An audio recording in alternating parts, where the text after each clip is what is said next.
Welcome to the Alchemy channel. आज हम discuss करने जा रहे हैं पीएचडी इंटरव्यू के अंदर आईआईटी मद्रास के द्वारा आपसे जो इनऑर्गेनिक और ऑर्गेनिक केमिस्ट्री में जो क्वेश्चंस पूछे जा रहे हैं वो किस टाइप के क्वेश्चन पूछे जा रहे हैं वो मैं यहाँ आपके सामने इस वीडियो के थ्रू लेके आया हूँ। ये वीडियो बहुत हेल्पफुल होने वाला है क्योंकि आईआईटी मद्रास रहा, आईआईटी बॉम्बे, आईआईटी दिल्ली, ठीक है, IIT Kharagpur, IIT Guwahati, IIT Roorkee, इन सभी के इंटरव्यू एट प्रेजेंट में चल रहे हैं। ठीक है, कुछ स्टूडेंट्स का हो चुका है, कुछ का भी रिमेनिंग बाकी है। तो हमारी कोशिश है कि वो स्टूडेंट जिनका भी इंटरव्यू बाकी है वो एक बार इनको देख करके अपने कॉन्फिडेंस को बूस्ट कर सके। कॉन्फिडेंस होना बहुत जरूरी है इंटरव्यू के अंदर। ठीक है, तो सबसे पहले बेसिकली वो आपसे क्या पूछते हैं ये आपको पता होना चाहिए। वो आपसे पूछेगा किस टॉपिक के ऊपर आप प्रिपरेशन करके आए। जब मैं बात कर रहा हूँ सब्जेक्ट की, तो आपको वो पता होना चाहिए कि आप किस टॉपिक का आपका पोर्शन स्ट्रॉन्ग है, वही आप वहां पर बताएं, ताकि आप जब आपसे वो क्वेश्चंस कर सके तो आप उनका एकदम करेक्ट वे में आंसर उनको दे सके, शॉर्ट एंड स्वीट तरीके से।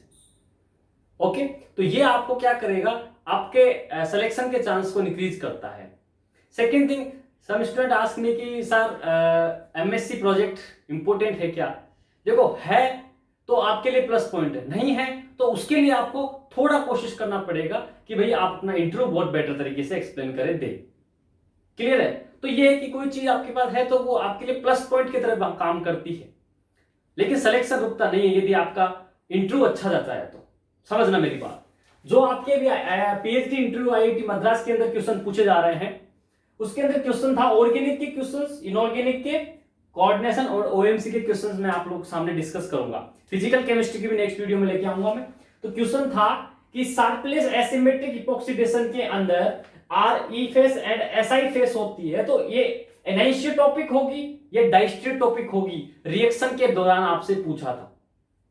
ठीक है, समझना मेरी बात। तो आपको कंडीशंस पता होनी चाहिए शार्पलेस इपॉक्सीडेशन के लिए क्या कंडीशन होती चाहिए। अब ये जो क्वेश्चंस है ये एसिमेट्रिक के ऊपर इसलिए पूछा गया था कि जिस स्टूडेंट्स के क्वेश्चंस है जिनको पूछे गए हैं वो जो टॉपिक उन्होंने बताया वो एसिमेट्रिक सिंथेसिस के ऊपर उन्होंने बताया था। आप पेरिसाइक्लिक बताएंगे तो आपसे पेरिसाइक्लिक से रिलेटेड मैक्सिमम क्वेश्चन कवर किए जाएंगे। क्लियर है? तो अंडरस्टूड सी बात है, आपको ये ध्यान में रखना चाहिए कि आपको किस टॉपिक के क्वेश्चन पूछे। बट मैं ये बता रहा हूं कि किसी टॉपिक के अंदर पूछा जाएगा तो वो कितना डीप जाएगा, समझना। R E face and SI face of Sharpless epoxidation are which kind of faces, I mean it means ये है कि एनाइसोटॉपिक है या डाइस्टेरोटॉपिक फेसेस है, ये आपको पता करना है। इट मींस यहां पर आपकी स्टीरियोकेमिस्ट्री एंटर कर जाएगी। सेकंड क्वेश्चन था कि number of chiral centre for a particular एक मॉलिक्यूल। आपको मॉलिक्यूल्स डिजाइन करके दिए गए थे वहां पर स्क्रीन पर और आपको पूछा था कि इसके अंदर नंबर ऑफ कायरल सेंटर्स कितने होंगे, नंबर ऑफ कायरल सेंटर्स कितने होंगे।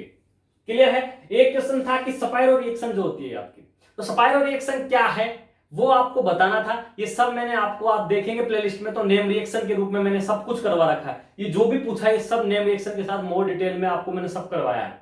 इनके एक्चुअल में आपको ड्राइविंग फोर्स क्या होते हैं, के रिएक्शन की का बेस क्या होता है, इसका रिएजेंट फैक्टर क्या होता है, इसको पहचान क्या होती है, सब मैंने आपको बताया विद स्टीरियोकेमिस्ट्री और नंबर ऑफ क्वेश्चंस भी मैंने एक्सप्लेन करे हैं। ठीक है, तो क्वेश्चन था स्पाइरो रिएक्शन क्या होता है। इसके बाद पूछा गया था कि एक एसिमेट्रिक नेम रिएक्शन का नाम बताओ आप।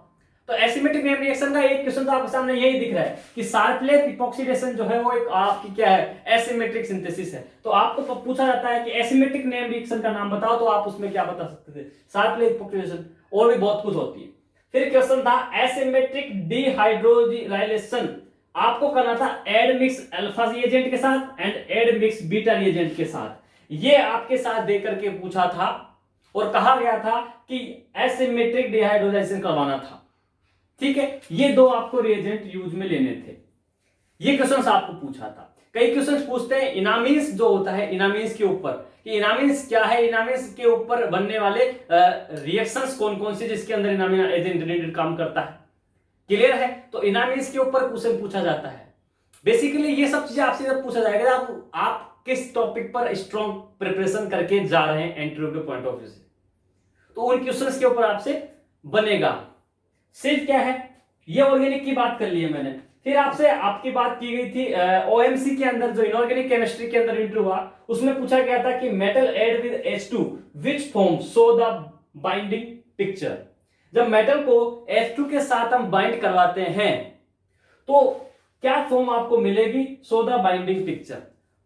तो आपको पता होना चाहिए कि H2 क्या है, आपका नॉन पोलर है, तो बाइंडिंग किस प्रकार से होगा, मैकेनिज्म कौन सी शो करता है, कंसंट्रेट या स्टेप वाइज, तो ये सब चीज किसमें आएगी, आपको बाइंडिंग करके बतानी थी कि कौन सा ऑर्बिटल इसका काम आ रहा है। ठीक है, उसके बाद है criteria of oxidative addition reaction. मैं फिर करा ओएमसी के अंदर जाएंगे, आप इनऑर्गेनिक की तैयारी करके जा रहे हैं, इनऑर्गेनिक के पॉइंट ऑफ व्यू से जाएंगे, तो आपको ओएमसी और कोऑर्डिनेशन तो बेस है आपका, ये तैयार होना बहुत जरूरी है। तो क्या पूछा, criteria of oxidative addition reaction. तो क्राइटेरिया ऑफ ऑक्सीडेटिव रिएक्शन मैंने लास्ट अभी जो वीडियो डिस्कस करी थी आपके साथ मैंने, ठीक है, आईआईटी रोपड़ की, वहां भी एक क्वेश्चन पूछा गया था। तो आपको बताना है मेटल इलेक्ट्रॉन रिच होनी चाहिए, आपकी 16 इलेक्ट्रॉन स्पीशीज मोर फेवरेबल होती है, ठीक है, आपके ये सब चीजें आपको क्या करती है, इलेक्ट्रॉन डोनेटिंग ग्रुप जितना होगा वो आपकी रिएक्टिविटी ज्यादा करेगी ऑक्सीडेटिव एडिशन के लिए, ठीक है, पाई एक्सेप्टर होंगे तो वो डिक्रीज करेंगे, ये सब फैक्टर्स आपके इंपॉर्टेंट हैं, ठीक है। +2 के साथ आपका coordination number, oxidation state changes होगा, ये सब आपके लिए criteria of oxidative addition reaction हो जाएगा। फिर क्वेश्चन था why titanium and zirconium cobalt complex not form. Titanium और जिरकोनियम सीओ का कॉम्प्लेक्स क्यों नहीं फॉर्म होता, ये आपसे पूछा गया था। फिर क्वेश्चन नंबर 9 था कि CO carbonyl and nitrosyl which has higher pi acceptor property, किसके अंदर हाईएस्ट पाई एक्सेप्टर प्रॉपर्टी होती है, साथ ही साथ वाई और क्यों होती है और किसके अंदर होती है, ये दोनों चीज आपसे पूछा गया था। किसके अंदर, आपका कार्बोनाइल और आपका NO नाइट्रोसाइल के अंदर। फिर क्वेश्चन था व्हेन मेटल NO लीनियर है एंड मेटल NO बेंट है, ये फॉर्म क्या होता है, कब होगा मेटल NO के साथ लीनियर और मेटल NO के साथ बेंट, ये किस सिचुएशन में होता है, ये आपको बताना था, ठीक है, क्योंकि आपको जब इनऑर्गेनिक में जाएंगे तो मैं फिर कह रहा हूं कोऑर्डिनेशन ओएमसी बेस है। क्वेश्चन फिर पूछा गया था आपसे 11 नंबर पे unit of magnetic moment, easy question है, कई क्वेश्चंस आपके कॉन्सेप्ट कॉन्फिडेंस को बूस्ट करने के पॉइंट ऑफ व्यू से भी वो पूछते हैं, ताकि आप अपना जो कॉन्फिडेंस है उसको बढ़ा सके कि हाँ मुझे कुछ तो आंसर आ रहा है, ठीक है, तो वो पूछते हैं यूनिट ऑफ मैग्नेटिक मोमेंट, ठीक है, ये कोऑर्डिनेशन के क्वेश्चन पूछे गए थे। फिर आपका क्वेश्चन था Fe+2 and Fe+3 oxo complex which has longer FeO bond, Fe+2 and Fe+3 oxo complex बनाएगा, उसमें पूछा गया था कि आयरन और ऑक्सीजन के बीच का बॉन्ड सबसे बड़ा को किसके अंदर होगा, लॉन्गर किसके अंदर होगा, ठीक है, Fe+2 वाले के साथ या Fe+3 के साथ, तो ये आपसे क्वेश्चन पूछा गया था। फिर क्वेश्चन नंबर 13 था Fe+3 इलेक्ट्रॉनिक कॉन्फ़िगरेशन क्या है और उसका मैग्नेटिक मोमेंट क्या है, वो आपको बताना था। Fe+3 के लिए आपका इलेक्ट्रॉनिक कॉन्फ़िगरेशन लिखो और आपको मैग्नेटिक मोमेंट बताना था।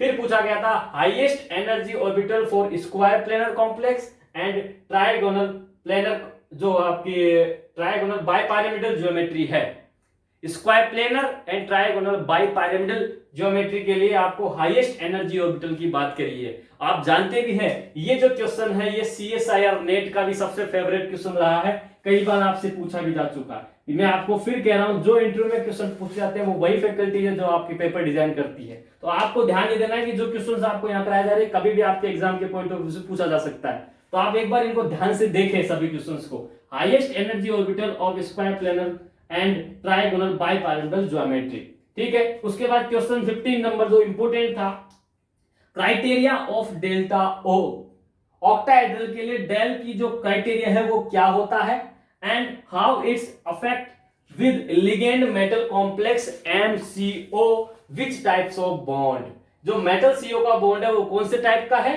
और ये जो आपका क्राइटेरिया ऑफ डेल O बताया है ये बताना कि how it affects with ligand metal complex, ligand metal complex पर ये किस प्रकार से अफेक्ट करता है आपको ये बताना है, क्राइटेरिया ऑफ डेल O बताना है, ठीक है, और बताना है आपको कि ये कॉम्प्लेक्स जो MCO का है ये कौन से टाइप का आपका बॉन्ड बनाता है। ये क्वेश्चंस आपसे IIT मद्रास के अंदर ऑर्गेनिक और इनऑर्गेनिक केमिस्ट्री के अंदर पूछे गए हैं। मैं फिर कह रहा हूं यदि आप पेरिसाइक्लिक के बेस पे तैयार करके जाएंगे तो आपको इंपॉर्टेंट क्या है कि आपको ये पता होना जरूरी है कि आपको पेरिसाइक्लिक का बेस क्या है, क्योंकि पेरिसाइक्लिक से रिलेटेड मैंने IIT गांधीनगर में जो क्वेश्चन पूछे थे वो मैंने आपको बताया लास्ट वीडियो में। ये सब एक दूसरे से इंटरलिंक क्वेश्चन से ये आपसे पूछे जाते हैं। आपको 1,3 डाइपोलर स्पीशीज क्या होती है, ठीक है, ये आपको पता होना चाहिए। जो आपका न्यूक्लियोफिलिक सेंटर कौन सा होता है, आप जब 4+2 साइक्लोएडिशन पढ़ेंगे तो वहां आपसे पूछेगा ये सब चीजें, कौन सी स्पीशीज आपकी है जो आपका फ्लिक सेंटर बनाएगी, कौन सा आपको न्यूक्लियोफिलिक सेंटर बनाएगी, ये सब आपसे पूछे जाते हैं। ठीक है, किस प्रकार से एफएम अप्रोच लगती है, होमोलुमो किस प्रकार से देखा जाता है, एंडो प्रोडक्ट कब किसमें बनता है, एक्सो प्रोडक्ट किसमें बनता है, क्यों बनता है, ये सब आपसे क्वेश्चन बनेंगे पेरिसाइक्लिक के अंदर। यदि मैं बात करूं नेम रिएक्शंस के अंदर, यदि आप कहो कि मैं ये नेम रिएक्शन याद करके आया हूं, आपने बता दिया केनिजारो या एल्डोल, तो आपसे केनिजारो और एल्डोल की रिएक्शन लिखवाएगा, ड्रॉ करवाएगा, और ड्रॉ कराने के बाद में बोलेगा कि बनने वाले प्रोडक्ट क्या यही है, इसको कैसे आइडेंटिफाई करेगा, तो वो आपको ले जाएगा स्पेक्ट्रोस्कोपी के ऊपर। और जब स्पेक्ट्रोस्कोपी के ऊपर ले जाएगा, पूछेगा कि बनने वाले जो प्रोडक्ट किससे आइडेंटिफाई करोगे, तो यदि कार्बोनिल ग्रुप बन रहे हैं तो आप बोलोगे IRCM CO की फ्रीक्वेंसी फाइंड आउट कर लेंगे। फिर बोलेगा प्रोटॉन को कैसे आइडेंटिफाई करोगे, फिर NMR में लेके जाएगा आपसे, और फिर पूछेगा इस बनने वाले कंपाउंड के लिए आप बताइए इसके लिए NMR सिग्नल कितने होंगे, इसकी मल्टीप्लिसिटी कितनी होगी, स्प्लिटिंग आपको बतानी होती है। तो क्वेश्चंस को क्या करेगा वो कि नॉर्मल ऑर्गेनिक से उठाएगा और आपको स्पेक्ट्रोस्कोपी तक लेके जाएगा। ये फिक्स क्वेश्चन होते हैं जो आपसे बेसिकली पूछे ही जाएंगे। फिर कई क्वेश्चंस आपको क्या होते हैं कि दे देगा कि ये एक सबस्ट्रेट है और आपको रिएजेंट डाल के दे देगा कि ये 2 रिएजेंट दे दिए हैं, बताइए इसकी मैकेनिज्म किस प्रकार से ड्रॉ होगी। आपको बहुत वो फैकल्टी आपको हेल्प करेगी ड्यूरिंग द इंटरव्यू। आपसे जब पूछेगी तो जहां आपको नहीं आएगा वो आपको ट्रिक देंगे, आपको वहां पर वो आपको हिंट भी देंगे, लेकिन आपको क्या रखना है, माइंड का सेट रखना है, वो क्या बता रहे हैं आपको समझना है और फिर अपने आंसर को देना है। आपको क्वेश्चन पूछते वक्त फिर कह रहा हूं, वो आपसे पूछेंगे किसी प्रकार के क्वेश्चंस, तो उसमें जैसे बोल दिया कि ये एक रिएजेंट है R, रिएक्टेंट है R, इसकी रिएक्शन करवा दी आपकी यहां पर और बनने वाला होगा प्रोडक्ट, तो यहां पर आपको कुछ चीजें वो देगा, बोलेगा बनने वाले प्रोडक्ट क्या होंगे, विद मैकेनिज्म बताना है आपको। अब जब विद मैकेनिज्म आप बताओगे तो आपको बहुत जरूरी है कि उसके प्रोडक्ट का पता होना जरूरी है, रिएजेंट फंक्शन कैसे काम करता है, रिएजेंट का क्या फंक्शन है वो पता होना जरूरी है। और रिएजेंट का फंक्शन यदि नहीं पता होता, आपको मैकेनिज्म नहीं पता होती, तो वो लोग क्या करते हैं, आपको हेल्प के लिए हिंट देते हैं और आपको प्रोडक्ट बता देंगे कि फाइनल प्रोडक्ट ये बनेगा। जब आपको रिएक्टेंट पता लग गया, रिएजेंट पता लग गया, प्रोडक्ट भी वो लोग बता रहे हैं, तो आप कोशिश करें कि मैकेनिज्म किस प्रकार से ड्रॉ हो सकती है फाइनल। तो ये एक आपको क्या है कि एक ये हिंट देने का ये रहता है, ताकि आप अपने क्या आपको एग्जैक्टली मीनिंग याद है या नहीं है, उनका टारगेट ये जानना होता है। उनकी कोशिश ये नहीं होती कि वो आपको उलझाएं। अंडरस्टूड? तो कोशिश ये कीजिए कि वो कहना क्या चाह रहे हैं, क्या पूछ रहे हैं, उनका माइंडसेट एकदम आप सिंसियर बन करके आप अपना इंटरव्यू दें।